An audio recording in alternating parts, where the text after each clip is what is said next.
How to invest 10,000 rupees. Manpida haragana. Nangi lupa lishing tara laibida. Kadaida kamaina invest awudagi.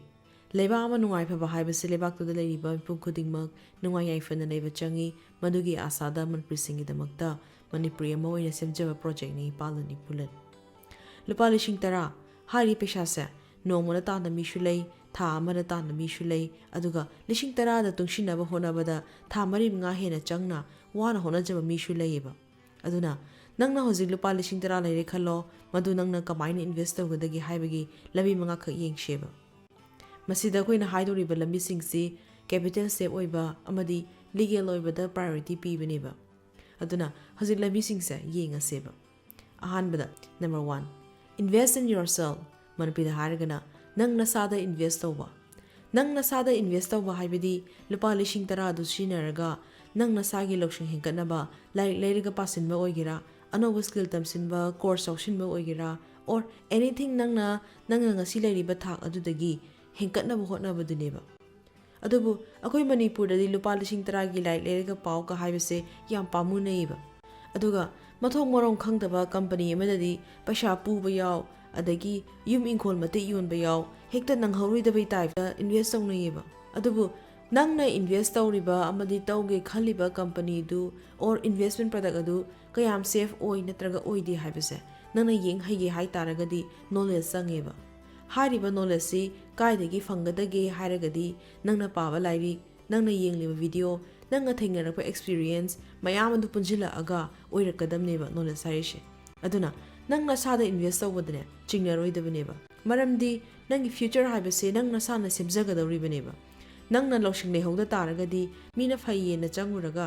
paisha mangba adagi mi amana mu chide phabani haidana atopa amada mu changba sumaina sum tong leragadi achang puthadana nanga yoge khaliba pandamdi yobo ngamoiba aduna waina fena haiba the best investment you can make is an investment in yourself haibidi nangna sara tawba investment se shimu phaba investment laite haibase karoidabaniba mashidadi ROI haibidi return on investment se unlimited neba Number 2. Investing in your business. Manpida haragana nang nasagi business da invest tawwa. Nang nasagi business lejaragadi or hauningbal leragadi adai invest tawwa shishu yamna phayeba. Maramdi nang na migi business amada invest tawwa haibase nang na majority shareholder already phay. Nata taragadi majority shareholder oiba mina or group tuna control tawgriniba. Aduna nang na nasagi business da invest tawwa haibishidi karamba maongna chakthokani karamba maongda na henna phagahangani haibase. Nangi control makada lay doineba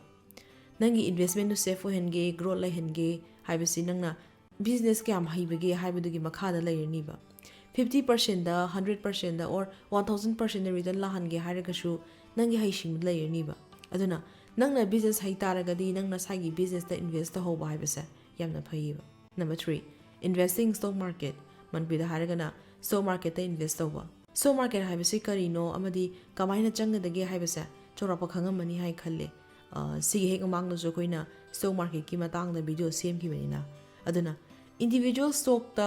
invest taw bai basa nangna fundamental analysis taw bai ragadi yamna phani ba maramdi taseng lupa lishing tara hai basa kaishu ya ba senpham ni nateba haibadi nang real estate ko mo oigera lamgumbada oigera invest tawge hairagadi pesha chawng changani ba adubu stock market tagi company gi shares lay ba haibishidi share amada chawng piba phangi chahum piba su phangi chama piba su lay or even yankhai da piba su lay gini ba adagi atopa mara amana prithvi gi phaure haire leriba businessmen singine company singda invest ta horagadi moina hayeng business ta profit lairakpada nangi su saruk thongdori baniba number 4 investing in index fund or index ETF manpida haragana index fund da or index ETF da invest over ekoina hanjin dam haibaduneba stock market da invest over company gi shares leba haibasa company dugi mapu machet ama oibaneba company duna pharing kai nangi su phari baneba company duna paisa mangana nangi su mangma yauri baneba aduna individual company da invest over sa phai tawutabu khara luna thoeba aduna accounting ki knowledge accounting ki terms sing tax amadi law ki knowledge sing later shu stock market ki kana baloge high taragadi sensex or nifty track towa low cost index fund or ETF ta invest over shineba aduga arobida number 5 investing in POMIS ꯃꯅꯤꯄꯨꯔꯗ ꯍꯥꯏꯔꯒꯅ POMISꯇ invest ꯇꯧꯕ POMIS ꯍꯥꯏꯕꯗꯤ post office ꯃꯟꯂꯤ income scheme ꯍꯥꯏꯔꯤꯕ ꯏꯟꯀꯝꯒꯤ ꯁ꯭ꯀꯤꯝꯁꯦ ꯄꯣꯁ ꯑꯣꯐꯤꯁꯀꯤ ꯕꯦꯡꯛꯇ ꯍꯥꯡꯒꯗꯕꯅꯦꯕ scheme ꯑꯁꯤ ꯏꯟꯇꯔꯦꯁꯇꯤ ꯄꯤꯛꯄ ꯑꯗꯨꯕꯨ ꯁꯦꯐ ꯑꯣꯏꯅ ꯃꯌꯥꯝꯅ ꯈꯟꯅꯕ ꯁ꯭ꯀꯤꯝ ꯑꯃꯅꯦꯕ ꯅꯪꯅ POMISꯇ ꯏꯟꯚꯦꯁ ꯇꯧꯁꯤꯟꯈ꯭ꯔꯒ ꯊꯥꯒꯤ ꯏꯟꯇꯔꯦꯁ ꯂꯥꯛꯍꯟꯕꯅꯦꯕ ꯍꯧꯖꯤꯛꯀꯤ ꯑꯣꯏꯅ ꯏꯟꯚꯦꯁ ꯇꯧ ꯌꯥꯕ ꯃꯤꯅꯤꯃꯝ ꯑꯦꯃꯥꯎꯟꯁꯦ ₹1,000 ꯑꯣꯏ ꯑꯗꯨꯒ ꯃꯦꯛꯁꯤꯃꯝ ꯑꯦꯃꯥꯎꯟꯁꯤꯅ ₹4,50,000ꯅꯤ ꯃꯁꯤꯒꯤ ꯂꯣꯛꯏꯟ ꯄꯤꯔꯤꯌꯠꯅ 5 yearsꯅꯤ ꯑꯗꯨꯒ ꯏꯟꯇꯔꯦꯁ ꯔꯦꯠꯅ ꯆꯍꯤꯗ 6.6%ꯅꯦꯕ ꯑꯗꯒꯤ ꯗꯣꯀꯨꯃꯦꯟꯠꯁꯀꯨꯝꯕꯅ ꯅꯪꯒꯤ ꯕꯦꯁꯤꯛ ꯑꯣꯏꯕ ꯄꯥꯟꯒꯨꯝꯕ ꯑꯙꯥꯔꯒꯨꯝꯕ ꯑꯗꯒꯤ ꯐꯣꯇꯣꯒꯨꯝꯕ ꯈꯛꯇꯅꯦꯕ ꯆꯪꯉꯕꯗ ꯅꯪꯅ ꯍꯦꯟꯅ ꯃꯃꯨꯠ ꯇꯥꯅ ꯈꯪꯅꯤꯡꯕ ꯂꯩꯔꯒꯁꯨ ꯏꯟꯗꯤꯌꯟ ꯄꯣꯁꯀꯤ ꯋꯦꯕꯁꯥꯏꯠ www.indiapost.gov.in ꯗꯅꯦ ꯑꯗꯨꯝ ꯆꯪꯉꯒ ꯌꯦꯡꯕ ꯌꯥꯕꯅꯦꯕ ꯁꯨꯃꯥꯏꯅ ꯏꯟꯇꯔꯦꯁꯇꯤ ꯄꯤꯛꯄ ꯑꯗꯨꯕꯨ ꯁꯦꯐ ꯑꯣꯏꯅ ꯈꯟꯅꯕ ꯏꯟꯚꯦꯁꯠꯃꯦꯟꯠ ꯃꯈꯜ ꯈꯔ ꯄꯜꯂꯕꯗꯅꯦ RBIꯒꯤ ꯁꯦꯚꯤꯡ ꯕꯣꯟ ꯏꯟꯁꯨꯔꯦꯟꯁ ꯀꯝꯄꯅꯤꯁꯤꯡꯒꯤ ꯑꯦꯅ꯭ꯌꯨꯏꯇꯤ ꯑꯗꯒꯤ ꯕꯦꯡꯛꯇ ꯐꯤꯛꯁ ꯗꯤꯄꯣꯖꯤꯠ ꯊꯝꯕ ꯇꯧꯕꯇꯕꯨ ꯕꯦꯡꯛ ꯑꯃꯗ ₹5 ꯂꯥꯈꯇꯒꯤ ꯍꯦꯟꯅ ꯊꯝꯗꯕꯅꯗꯤ ꯐꯩ ꯑꯗꯨꯒ ꯍꯥꯏꯔꯤꯕ ꯕꯦꯡꯛ ꯑꯗꯨꯁꯨ DICGCꯅ ꯏꯟꯁꯨꯔ ꯇꯧꯕ꯭ꯔꯥ ꯍꯥꯟꯅ ꯌꯦꯡꯒꯗꯕꯅꯦꯕ ꯃꯔꯝꯗꯤ ꯀꯔꯤꯒꯨꯝꯕ ꯅꯪꯅ ꯊꯝꯂꯤꯕ ꯕꯦꯡꯛꯇꯨꯅ out of business or bankruptcy ꯑꯣꯏꯈ꯭ꯔꯁꯨ DICGCꯅ ₹5 ꯂꯥꯈ ꯐꯥꯎꯕꯗꯤ ꯍꯟꯖꯤꯜꯂꯛꯀꯅꯦꯕ ꯑꯗꯨꯒ ꯂꯣꯏꯁꯤꯜꯂꯛꯄꯗ ꯍꯥꯏꯅꯤꯡꯕꯗꯤ ꯑꯩꯈꯣꯏꯅ ꯍꯥꯏꯔꯤꯕ ꯏꯟꯚꯦꯁꯠꯃꯦꯟꯠ ꯈꯨꯗꯤꯡꯃꯛꯁꯦ ꯂꯣꯏꯅ ꯁꯦꯐ ꯑꯣꯏꯔꯦ ꯔꯤꯛꯁ ꯑꯃꯠꯇ ꯂꯩꯇ꯭ꯔꯦ ꯍꯥꯏꯕꯗꯤ ꯅꯠꯇꯦꯕ ꯏꯟꯚꯦꯁꯠꯃꯦꯟꯠ ꯈꯨꯗꯤꯡꯃꯛꯀꯤ ꯔꯤꯛꯁ ꯂꯩꯒꯅꯤ ꯍꯥꯏ ꯔꯤꯛꯁ ꯂꯣ ꯔꯤꯛꯁ ꯍꯥꯏꯗꯅ ꯈꯥꯏꯗꯣꯛꯄꯒꯤ ꯋꯥꯇꯅꯦꯕ ꯑꯗꯒꯤ ꯑꯃꯅ ꯏꯟꯚꯦꯁꯠ ꯇꯧꯕ ꯍꯥꯏꯕꯁꯤ ₹1,00,000 ꯂꯩꯇ꯭ꯔꯤꯡꯈꯩ ₹10,00,000 ꯂꯩꯇ꯭ꯔꯤꯃꯈꯩ ꯇꯧꯕ ꯌꯥꯗꯦꯅ ꯈꯟꯕꯗꯤ ꯂꯥꯟꯒꯅꯤꯕ ₹10,000 ꯀꯨꯟꯅ ꯑꯗꯨꯝ ꯍꯧꯕ ꯌꯥꯏꯑꯕ